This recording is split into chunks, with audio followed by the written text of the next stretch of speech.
Léon à l'école olympique. Tome 1, Palmarou. Chapitre 1. Léon Renard se réveilla au son grinçant de l'alarme de sa montre, un bruit strident qui perça le silence matinal de sa minuscule chambre. Il ouvrit les yeux et fixa le plafond jauni, tentant de se réveiller pleinement. Il devait se lever tôt pour accomplir les corvées ménagères avant que sa famille d'accueil ne se lève. Ce n'était pas une tâche qu'il appréciait, mais du haut de ses 12 ans, il s'y était résigné depuis longtemps. En sortant du lit, Léon frissonna au contact du sol froid sous ses pieds nus. Le silence était seulement brisé par le léger bourdonnement du réfrigérateur défectueux et les bruits de tuyauterie venant de la salle de bain voisine. L'appartement exhalait une odeur persistante de moisissure et de renfermé, chaque pièce témoignant de la négligence de ses occupants. Il se dirigea vers la petite cuisine, où l'attendait une pile de vaisselle sale de la veille. Tandis qu'il plongeait ses mains dans l'eau glacée de l'évier, il ne put s'empêcher de penser à une autre vie, une vie où il n'aurait pas à effectuer ces tâches ingrates. Mais il repoussa rapidement ses pensées, se concentrant sur le bruit de l'eau et le cliquetis des assiettes qu'il nettoyait méthodiquement.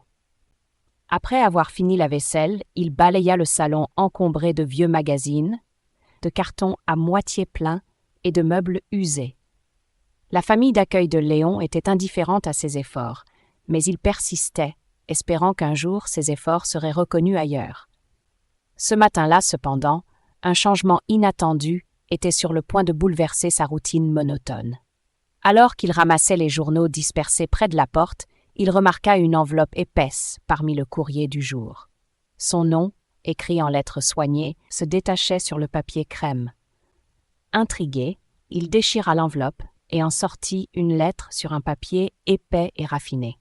« Cher Léon Renard, nous avons le plaisir de vous informer que vous avez été sélectionné pour recevoir une bourse d'études complète à l'École olympique internationale des sports de Palmarou. Cette opportunité vous permettra de développer vos compétences sportives et personnelles dans un environnement dédié à l'excellence. Veuillez trouver ci-joint les détails de votre admission et des instructions pour votre arrivée au sein de notre institution. Cordialement, Albert Dubois, directeur de l'École olympique internationale des sports. Léon relut la lettre plusieurs fois, ses mains tremblantes d'excitation et d'incrédulité. Cette bourse représentait bien plus qu'une simple opportunité sportive. C'était la promesse d'une nouvelle vie, loin de l'indifférence et de la négligence. Son cœur battait à tout rompre alors qu'il imaginait les possibilités qui s'ouvraient à lui. Ses pensées furent interrompues par la voix rauque de son père d'accueil, Jean, qui résonnait depuis le salon. « Léon, où est mon café ?» Jean entra dans la cuisine, son visage marqué par l'irritation. En voyant la lettre dans les mains de Léon, il fronça les sourcils. « Qu'est-ce que tu as là ?» Léon tenta de cacher son excitation, craignant la réaction de Jean. Il tendit la lettre en silence. Jean la lut rapidement, son expression passant de l'incompréhension à l'irritation. « Une école de sport ? Pfff, comme si tu allais réussir là-bas. De toute façon, qui va faire les corvées ici si tu pars ?» Léon sentit une vague de déception l'envahir, mais il se redressa, déterminé à ne pas laisser Jean anéantir ses espoirs. « C'est une chance pour moi. Je vais y aller, » répondit-il avec une rare assurance. Jean haussa les épaules, visiblement peu impressionné. « Fais ce que tu veux, mais ne compte pas sur nous pour te soutenir si tu échoues. » Léon retourna dans sa chambre, la lettre précieuse serrée contre sa poitrine. Il savait que sa décision était prise, peu importe l'opinion de sa famille d'accueil. Il passa la journée à préparer ses affaires, nerveusement. Ses amis du quartier, bien que tristes de le voir partir, l'encouragèrent chaleureusement. Lorsque le jour du départ arriva, Léon se tenait devant la porte de l'appartement, un sac de voyage à ses pieds. Il jeta un dernier regard à l'intérieur, prenant une profonde inspiration. La voix indifférente de Jean retentit une dernière fois depuis le salon. « Ferme bien la porte en sortant. » Léon quitta l'appartement sans se retourner, ses pas résonnant dans l'escalier étroit. Le soleil du matin baignait la rue d'une lumière dorée alors qu'il se dirigeait vers la gare. Pour la première fois depuis longtemps, il se sentait libre, porté par l'espoir d'un avenir prometteur. Le trajet vers la gare se fit dans le silence du matin. Les rues étaient encore désertes et le seul bruit était celui de ses pas rapides sur le trottoir.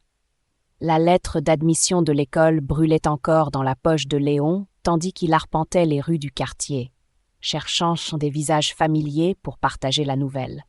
Son cœur battait à tout rompre, partagé entre l'excitation d'un avenir prometteur et la peur de l'inconnu qui l'attendait. Léon fit un arrêt chez Madame Dupont, une vieille dame qui tenait une petite boulangerie dans le quartier de la gare.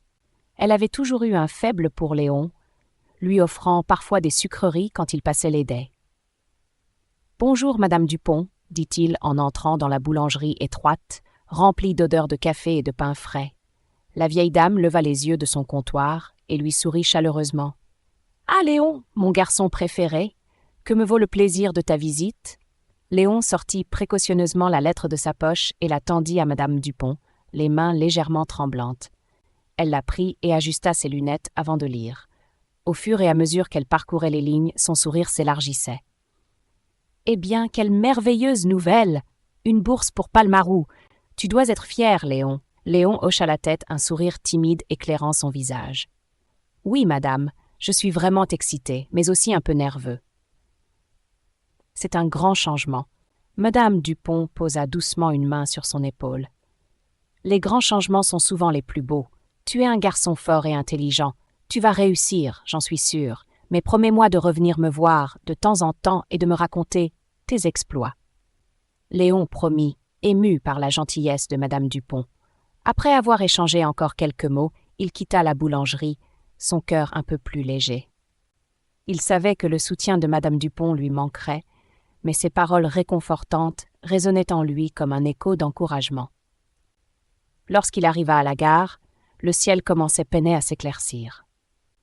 Léon acheta son billet et s'installa sur un banc en attendant le train. Le moment de l'embarquement approchait et Léon sentit une boule se former dans son estomac. Les portes du train s'ouvrirent et il monta, s'installant près de la fenêtre. Alors que le train démarrait lentement, il regarda une dernière fois la gare et le quartier qu'il laissait derrière lui. Durant le trajet, Léon laissa son esprit vagabonder. Il imagina les vastes terrains de sport de Palmarou, les salles d'entraînement modernes, et surtout, il espérait y trouver sa place. Une véritable famille. Il se demanda quel genre de camarades il rencontrerait, et si ses talents sportifs seraient à la hauteur des attentes. Quelques heures plus tard, la voix du contrôleur annonça finalement l'arrivée en gare. Léon prit une profonde inspiration et descendit du train, ses pieds touchant le sol d'une nouvelle vie. Devant lui s'étendait le chemin qui menait à Palmarou, entouré de jardins impeccablement entretenus et d'arbres majestueux. Il suivit les indications, son cœur battant de plus en plus vite à chaque pas. À l'entrée de l'école, il fut accueilli par une immense arche portant l'inscription dorée « École olympique internationale des sports ». Il passa sous l'arche, pénétrant dans un monde qui allait transformer son existence. Les bâtiments, bien que modernes, dégageaient une aura de tradition et de respect. Partout, des élèves en uniforme discutaient, riaient et visitaient le campus. Léon ne put s'empêcher de ressentir une admiration profonde pour cet endroit. Il marcha jusqu'à un bureau d'accueil où une femme souriante l'accueillit chaleureusement. « Bienvenue à Palmarou, Léon. Je suis Madame Lefebvre et je vais te montrer ta chambre et te donner un aperçu de l'école. » Léon suivit Madame Lefebvre, ses yeux s'agrandissant à chaque nouvelle découverte. Les salles de classe étaient équipées des technologies les plus avancées. Les terrains de sport s'étendaient à perte de vue et chaque coin de l'école respirait l'excellence. En arrivant devant le dortoir, Léon remercia Madame Lefebvre et pénétra dans sa nouvelle chambre. Elle était simple mais confortable, bien différente de ce à quoi il était habitué. Léon posa son sac sur le lit et s'assit, prenant un moment pour absorber tout ce qu'il avait vécu en une journée. La journée se termina par un dîner dans le grand réfectoire. Léon s'assit à une table où se trouvaient déjà d'autres nouveaux élèves.